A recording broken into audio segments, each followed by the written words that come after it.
जी एक गांव में पहुंचे, उपदेश सुना रहे हैं सबको कि संसार में सब मिथ्या है, सब झूठ है। किसी गांव की गलियन में आए पहुंचे एक साधु मियां, गलियन में आवाज लगाने लगे झूठी दुनिया, झूठी दुनिया।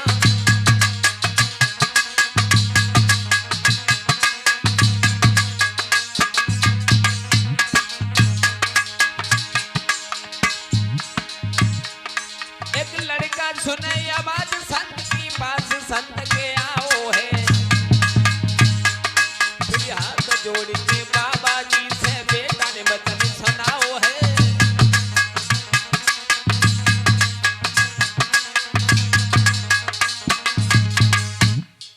तुरंत ही एक लड़का ने आकर के महात्मा जी की रास्ता रोक ली और जवाब दिया, बाबा जी कैसी बातें कर रहे हो, दुनिया झूठी, दुनिया झूठी। अरे कैसे दुनिया झूठी है? बाबा जी पूछने लगे, तुम कौन हो, कहां रहते हो और काम क्या करते हो? जवाब दिया, हम कुछ भी नहीं करते हैं, पूरे दिन आराम से लेटे रहते हैं। हमारे घर वाले हमें बहुत चाहते हैं, काम कुछ भी नहीं करते। हमारे घर वाले बाबा जी हमें बहुत चाहते हैं और हम अगर कहीं चले जाएं तो हमारे बगैर वो लोग खाना भी नहीं खाते हैं। और वो लड़का बोला, मेरे हंसने पर हंसते हैं और रोने पे रो देते हैं सब घर वाले हमारे, और हमें सुना न करे भैया मेरे पाए पकड़ के धोते आए।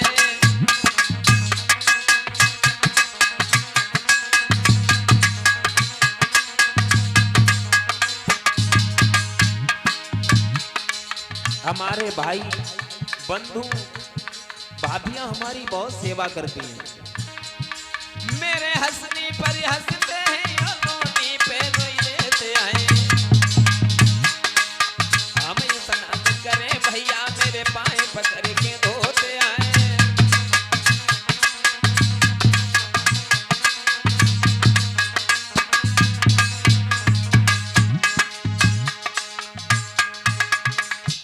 जवाब दिया, हमें हमारे घर वाले बहुत चाहते हैं। बाबा जी बोले, चाह तो है लेकिन तुम हमें एक बात बताओ, तुम काम क्या करते हो? लड़का कहने लगा, कुछ नहीं, पूरे दिन लेटा रहता हूं, जैसे ही शाम होती है बंदूक उठाता आराम से डकैती डाल लाता और कुछ नहीं करता। बाबा जी बोले, तो इसका मतलब तुम्हारे घर वाले तुम्हें इसीलिए चाहते हैं? कहने लगे, नहीं हम नहीं मानेंगे। कहने लगे, ऐसा करो तुम परीक्षा कर लो अपने घर वालों की, तुम्हारा ये भ्रम भी दूर हो जाएगा। लड़का कहने लगा, ठीक। बाबा जी ने कहा कि हम तुम्हें एक ऐसी विद्या सिखाएंगे जिसके द्वारा तुम्हारे घर वालों की पहचान हो जाएगी, तुम्हें चाहते हैं या नहीं चाहते। यानी उस लड़के को बाबा जी जो रहे सो प्राणायाम विद्या सिखाने लगे। लड़का जो है उसे ऐसा सिखा दिया, घंटों मुर्दे के रूप में लेटा रहता था और कहा है, जाओ अपने घर पे अपनी मां से कह देना भोजन बनवाना, और भोजन खाना नहीं, चुपचाप पछाड़ खाए गिर परियो, और फिर देखियो तुम्हें घर वाले कितना चाहते हैं। लड़का ने वही काम किया, महात्मा ने जो बताया था। घर पे पहुंचा और अपनी माँ को जवाब दिया, माँ बहुत दिन हो गए घर पे खीर पूड़ी नहीं बनी है, खीर पूड़ी बनाओ। खीर पूड़ी बनाई गई, सब तैयारियां हुई, परस करके लड़के के सामने जैसे ही खीर पूड़ी आई, लड़की को बाबा जी की बात ध्यान आ गई, एकदम से पछाड़ खा के गिर पड़ा और एकदम बेहोश हो गया। जैसे ही लड़का बेहोश हुआ, एकदम से सब लोग रोने लगे। कहने लगे, अभी बिल्कुल लड़का ठीक था, अब पता नहीं क्या हो गया। लेकिन रोए तो रहे लड़का चुपचाप, लेटो बहुत सुन रो, रोए तो रहे सब घर वाले, लेकिन अपने अपने मतलब के लिए।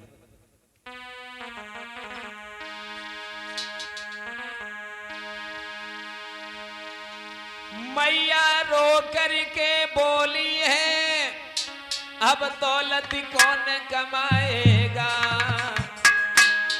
और पत्नी चिल्लाए के बोली उठी, मोए कौन साड़ियां लाएगा।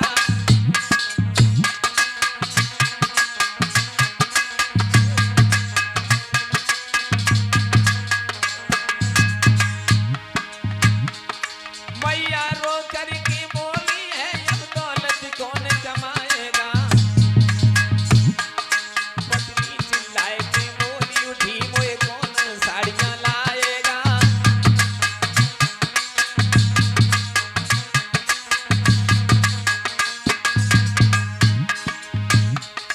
सब मतलब से रो रहे।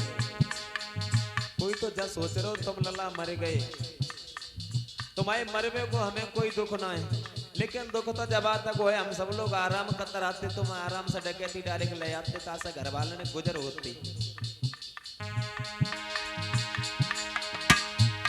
भैया रो करके बोले हैं घर का को काम चलाएगा, फिर भाभी पछाड़ खाने लगी मोए कौन साड़ियां लाएगा।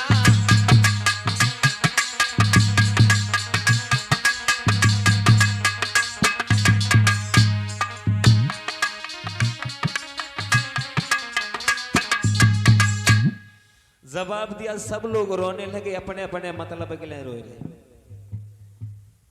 जब वहां पर बहुत लंबी भीड़ जुड़ गई, गांव वाले ने सुना लड़का बिल्कुल ठीक था, अभी थोड़ी देर पहले पता नहीं क्या हो गया।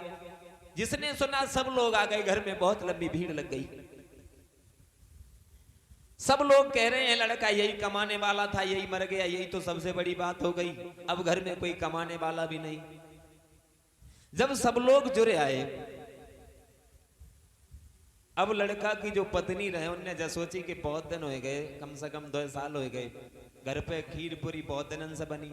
अब जे मर गए, पहले खीर पूरी खा ले, काहे को कि अगर खीर पूरी ना खाई तो जजन कब से बन पाए। अब जे मर गए ऐसे जंदऊ नहीं भेजा, सुख किवार बंद करे वाने खूब खीर पूरी खाई और किवार खोले आराम से आई और छाती में घूसा मारे मारे के फिर रोने लगी। लड़का ने सोची मरे तो नहीं थे, अब हमें जमालम पत्ते जा घूसा मार मार के हमारे प्राण निकाल लिए। रोए रहे सब।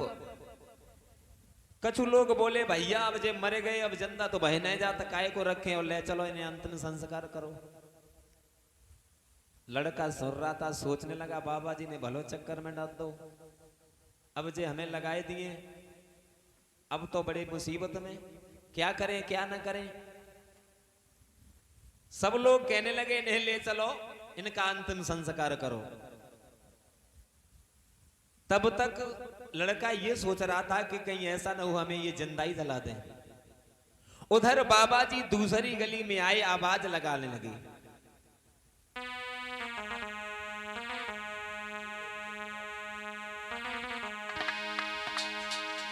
आवाज लगाने लगे, कोई दबा करा ले हमसे जो फ्री दबा दे देते हैं, एक ही खुराक दबा देकर मुर्दा जिंदा कर देते हैं।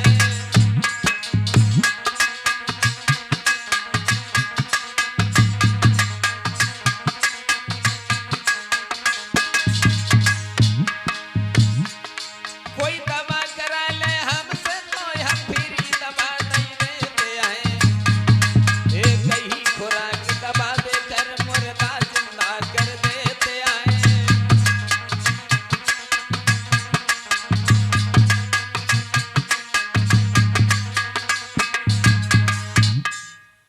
जैसे ही आवाज लगाने लगे, कुछ लोगों ने सुना बाबा जी की रास्ता तुरंत ही घेरी। बाबा जी, उस मोहल्ला में एक लड़का था, सुबह बिल्कुल ठीक था, पता नहीं क्या हो गया।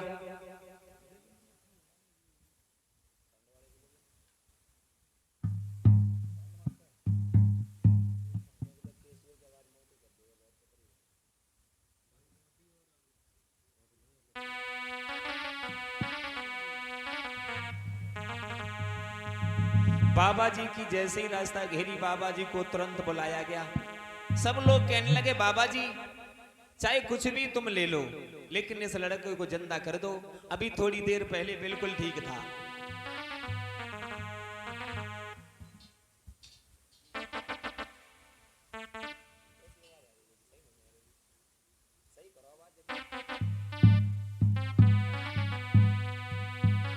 तुरंत ही बाबा जी को बुलाया गया उसी घर में जहां पर वो लड़का लेटा था। सब लोग एकदम खड़े हो गए, कहने लगे बाबा जी चाहे कितनी भी धन दौलत ले लो, लेकिन ये लड़का बच जाना चाहिए, मरना नहीं चाहिए। बाबा जी बोले अब ले हम अब इन्हें जिंदा करते, ऐसा करो एक लोटा दूध ले आओ कहीं से। कुछ लोग कहने लगे बाबा जी कहने मंगवा लो, लेकिन लड़का ठीक हो जाना चाहिए। बोले ज्यादा नहीं, एक लोटा दूध ले आओ। एक लोटा दूध मंगाया और बाबा जी ने पता नहीं बामे से जोहरी में से एक पुड़िया निकाली और वहां में डाल दी और कहा तुमने देखा है हमने इसमें क्या डाला है विकास? कहने लगे महाराज हमने नहीं देखो तुमने जब क्या डालो। बोले जहर डाला है जहर।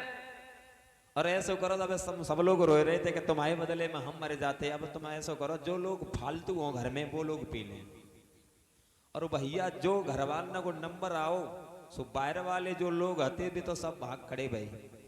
बोले भगवान बचाए जा दूध से हम काय गले पिए। सब लोग भाग गए। अब केवल लड़का के घर वाले रह गए। तो सबसे पहले लड़का की माँ से कही कि देखो माँ अब तुम्हारे ऊपर बढ़ापा है जिंदगी बहुत जिली अब क्या करोगे? तुम्हारे सामने तुम्हारा लड़का मरा पड़ा है कुछ नहीं होगा ये दूध पी लो। अब उनकी माता जी बोली बाबा जी दूध तो हम पी लेते और हमने अगर दूध पी लो तो हम मर जाए है कथो नहीं। लेकिन हमारे अलावा है ना हमारे बुजुर्ग जो हमारे हैं ये डोकर ने कोई दो रोटी को दे भैया नहीं तासो माफ करो हम पे जो दूध नहीं पे। फिर लड़का के बाप से कहा कि तुम्हारे लिए भी सबसे बड़ा कष्ट है जिसका पुत्र मर जाता है उसका बहुत बड़ा कष्ट होता है। तुम भी पिता हो और बूढ़े हो चुके हो क्या करोगे जी करके तुम पी लो। उसे जैसे ही दूध दिया गया कहने लगे बाबा जी बात तो वही है हमने अगर दूध पी लिया तो हमारे जिंदा पे जो डोकरी को दो रोटी मिलती रहती और हम अगर मर गए तो हमारी डोकरी कोई दो रोटी को दे भैया नहीं तासो हमसे तो पे बेना है। फिर लड़का की भाभन से कही गई ले तुम पी ले।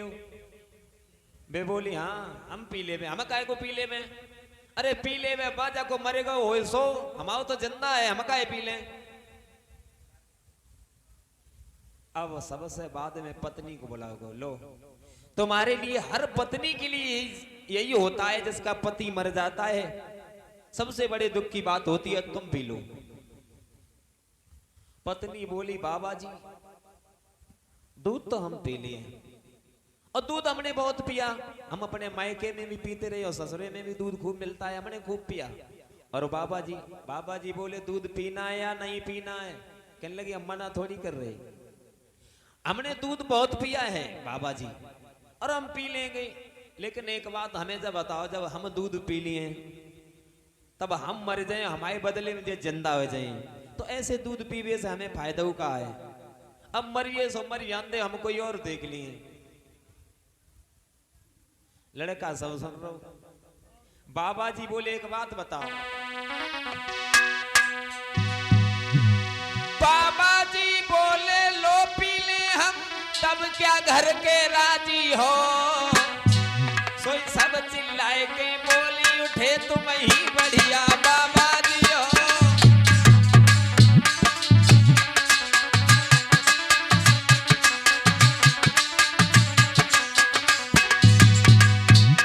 बाबा जी बोले हम पीली तब घर के क्या तुम राजी हो। सोई सब चिल्लाए के बोली उठे तुम ही बढ़िया बाबा जी हो।